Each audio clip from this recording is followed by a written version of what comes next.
UP में BJP की सरकार बनने के बाद वैसे तो मुख्यमंत्री आदित्यनाथ लगातार एक के बाद एक तेजी से फैसले ले रहे थे, लेकिन यूपी के लोगों को इंतजार था उस फैसले का जिसका वादा खुद पीएम मोदी और पार्टी अध्यक्ष अमित शाह ने अपनी रैलियों में किया था।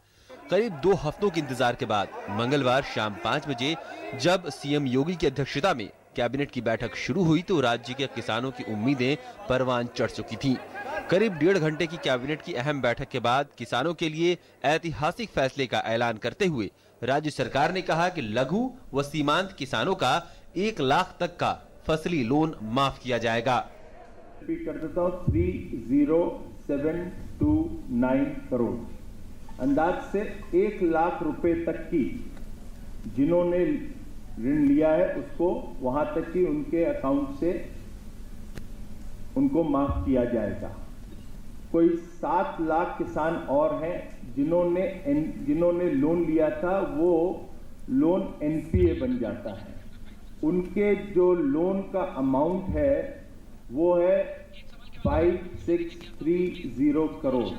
ये फुल हम लोगों ने राज्य सरकार ने इसको माफ किया है। इससे सरकार पर तकरीबन 36,359 करोड़ रुपए का आर्थिक बोझ आएगा।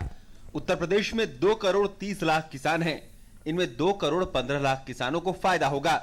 सीमांत किसान वो होते हैं जिनके पास 2.5 एकड़ जमीन होती है, जबकि लघु किसान वो होते हैं जिनके 5 एकड़ जमीन होती है। योगी सरकार ने किसानों की कर्ज माफी के अलावा कई और अहम फैसले लिए हैं। 5000 गेहूं किसान खरीद केंद्रों की निगरानी खुद सीएम और मंत्री करेंगे। राज्य में अब तक केवल 5 लाख टन और 8 लाख टन खरीद होती थी, लेकिन अब केवल पहले चरण में 40 लाख मीट्रिक टन गेहूं की खरीद होगी। सीजन में कुल 80 लाख मीट्रिक टन खरीद होगी। किसानों की मांग पर खरीद केंद्र बनेंगे। गेहूं की एमएसपी 1625 रुपए के अलावा किसानों को प्रत्येक क्विंटल पर 10 रुपए ढुलाई और लदाई मिलेगी। बिचौलियों से किसानों को मुक्ति दिलाने के लिए सीधे खाते में पैसा जाएगा। अभी तक सिर्फ 5 लाख टन और 8 लाख टन की खरीद होती थी।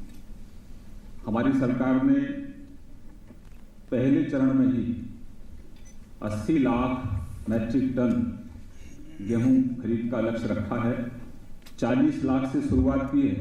40 लाख मैट्रिक टन पहले चरण में। जो एमएसपी है 1625 रुपए, वो तो उसको मिलेगा ही, साथ ही साथ प्रत्येक टन पर 10 रुपए ढुलाई और लदाई भी किसान को दी जाएगी। रोजगार और निवेश बढ़ाने के लिए नई उद्योग नीति का ऐलान हुआ है। सीएम ने एक मंत्री समूह बनाया है जो अलग अलग राज्यों में जाकर वहां की अच्छी चीजों की जानकारी लेगा। इसके लिए एक नई उद्योग नीति बनाने का फैसला किया है।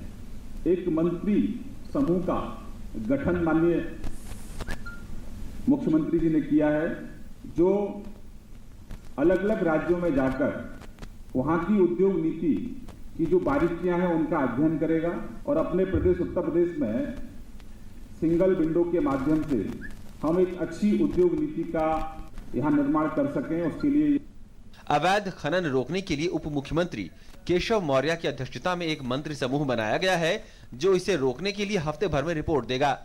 सरकार ने एंटी रोमियो स्क्वाड के काम की तारीफ की है। गाजीपुर में अंतर्राष्ट्रीय स्तर के स्टेडियम को भी मंजूरी दी गई है। बीजेपी ने चुनाव के लिए जारी अपने संकल्प पत्र में जो सबसे प्रमुख वादा किया था वो किसानों की कर्ज माफी का ही था। अब सरकार ने इस ऐलान करके ये साफ कर दिया है कि वो अपने संकल्प पत्र के हर वादे को पूरा करेगी, भले ही इसके लिए सरकार के खजाने पर भारी बोझ क्यों न आए। Lucknow bureau, DD news.